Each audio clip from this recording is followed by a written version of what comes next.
दोस्तों नमस्कार एवं शुभ प्रभात। भाइयों, आज हम इंसान के ऊपर बात करना चाहते हैं और आज मैं छोटा वीडियो बनाऊंगा क्योंकि हमारे बहुत सारे दोस्त हैं जो कहते हैं कि आपका वीडियो लंबा हो जाता है, 15 से 20 मिनट 22 मिनट का भी हो जाता है, तो लोग ज़्यादा समय नहीं दे पाते हैं और आधा अधूरा छोड़ देते हैं। तो मैं अपने दोस्तों की बात मान के आज मैं अपनी बाणी कम शब्दों में रखूँगा, ज़्यादा उदाहरण देकर एक आध उदाहरण दूंगा। समझदार को इशारा काफ़ी होता है और नासमझ को पूरा ज़िंदगी कम पड़ जाता है।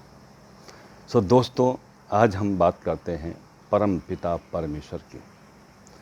आपके पास दो पिता हैं, एक तो आपको जन्म दे करके आपका पालन पोषण किया और हमेशा आपका भला सोचता रहा, उसको पिता कहते हैं, और एक परम पिता परमेश्वर है जो सबका, पूरे संसार का भरण पोषण करने वाला, पालन पोषण करने वाला परम पिता परमेश्वर है। तो दोस्तों, परम पिता परमेश्वर ने इस संसार में बहुत से प्राणियों को जन्म दिया है।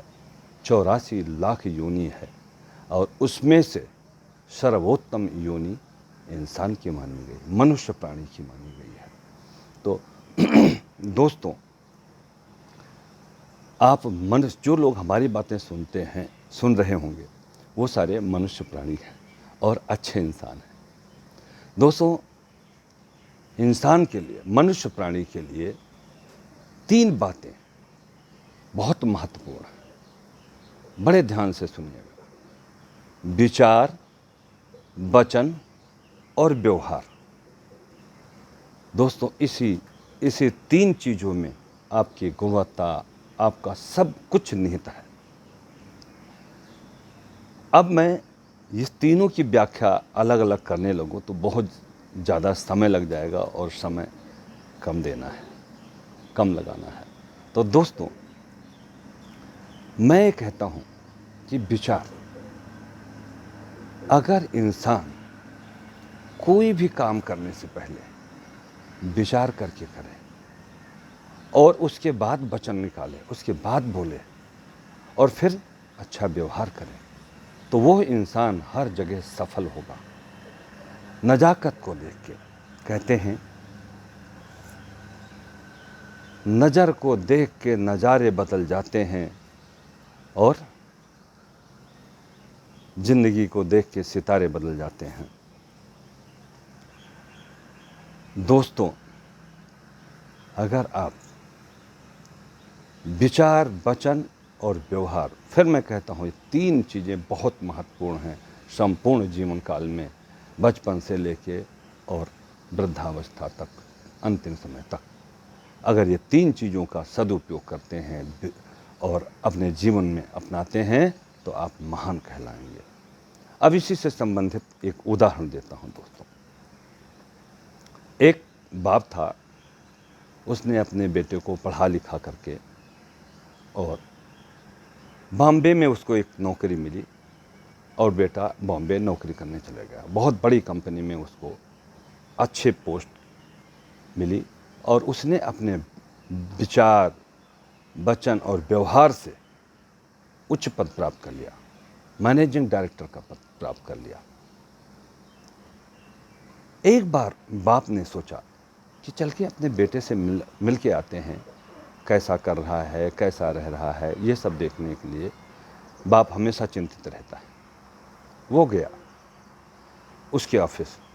तो दोस्तों, जब उसने अपना परिचय दिया कि आपके जो मैनेजिंग डायरेक्टर साहब हैं वो हमारे बेटे हैं, तो पूरा स्टाफ खड़ा हो गया कि हमारे साहब इतने अच्छे हैं और उनको गुणवान बनाने वाले उनके बाप आए हुए हैं, उनके पिता आए हुए हैं। बड़े सम्मान से उनके अपने बेटे, जहाँ उनका बेटा बैठता था, स्टाफ के लोग साथ में जा कर के उनके बेटे के पास लेकर गए। बेटा ने देखा कि पिताजी आए हैं, वो उठ खड़ा हुआ और जाके उनके चरणों में प्रणाम करके अपने बगल की कुर्सी पे बिठा लिया। बेटे का ये रोब, ये रुतबा, इतना सुंदर ऑफिस, इतनी अच्छी इज्जत देख के बाप फूला नहीं समाया। बहुत खुश हुआ कि वाह, मेरे बेटे ने इतनी तरक्की कर ली है, इतना सम्मान प्राप्त कर लिया है और ऐसी पोस्ट पे बैठा है, इसको तो हर तरह का सुख प्राप्त है। तो बेटी की पीठ थपथपाते हुए बाप ने बेटे से एक प्रश्न किया, बेटा एक चीज पूछना चाहता हूं। बोले, पिताजी आप पूछिए। बोले, सबसे बड़ा महान कौन है? तो बेटे ने अपने दिल पे ऐसे हाथ रखते हुए बोला, पापा मैं महान हूं, मैं ग्रेट हूं। बाप को ये बात सुन के बड़ा बुरा लगा। उसने कहा कि मेरे बेटे में इतना घमंड आ गया है कि अपने आप को महान कह रहा है। बाप बहुत दुखी हुआ, बट कुछ बोला नहीं। और थोड़ी देर बाद आओ भगत जो भी हुई, उसके बाद वो चल पड़ा। तो बेटा गाड़ी तक छोड़ने गया और फिर बाप ने वही प्रश्न किया, बेटा एक बात दोबारा वही प्रश्न करना चाहता हूँ, बेटा सबसे बड़ा महान कौन है? बोले, पिताजी आप पिताजी ये बात सुनते साथ बड़े आश्चर्य में पड़ गए। फिर उन्होंने बेटे से पूछ लिया कि बेटा तेरे ऑफिस में बैठा हुआ था तो तूने कहा कि तुम महान हो, और यहाँ आप मुझे महान बता रहे हो, इसका रीज़न क्या है? तब बेटे ने कहा, पिताजी जब हम ऑफिस में बैठे हुए थे तो मेरा बाप मेरे साथ बैठ के और मेरे सर पे हाथ रखा हुआ था। तो बाप का हाथ जिसके सर पे हो वो महान हो जाता है। और अब आप गाड़ी में बैठे हैं और अब आप पूछ रहे हैं, तो महान आप हैं, क्योंकि मुझे ये शोहरत, ये इज्जत, इस लायक बनाने वाले आप हैं, इसलिए महान कौन है? आप हैं। तो दोस्तों, मुझे लगता है शायद इसी में आपकी तीनों बातें छुपी हुई हैं, विचार, वचन और व्यवहार। ये तीनों चीज़ें इसमें छुपी हुई हैं। खोज लीजिए, समझ लीजिए। भाइयों, ये उदाहरण आपको अच्छा लगा होगा और अपने जीवन में ऐसे ही अपनाइए। विचार कीजिए, फिर वाणी बोलिए या किसी को वचन दीजिए, और व्यवहार वैसा कीजिए, जैसा जो हो उसके साथ वैसा व्यवहार कीजिए। और परम पिता के साथ कैसा व्यवहार करना चाहिए, परम पिता परमेश्वर के साथ, वो तो आप जानते हैं। सर्वोच्च वही हैं, सब कुछ देने वाले वही हैं। आज भी आपको मनुष्य योनि देने वाला ऊपर वाला है, और फिर सारी सृष्टि में कार्य देने वाला वही है, कार्य लेने वाला वही है। सो दोस्तों, इस तरह से आप अपना जीवन जिए। और इसका एक उदाहरण और आप समझ लीजिए, जब आप किसी के ऑफिस में जाते हैं, आपका इंटरव्यू होता है, तो आपकी कई चीज़ों पे जो सामने बैठा हुआ है वो नज़र रखता है। आप पहले तो ऐसी कोई चीज़ खा पी के न जाएं जिससे स्मेल आए, बदबू आए। विचार करें कि मैं कहाँ जा रहा हूँ, किससे मिलने जा रहा हूँ।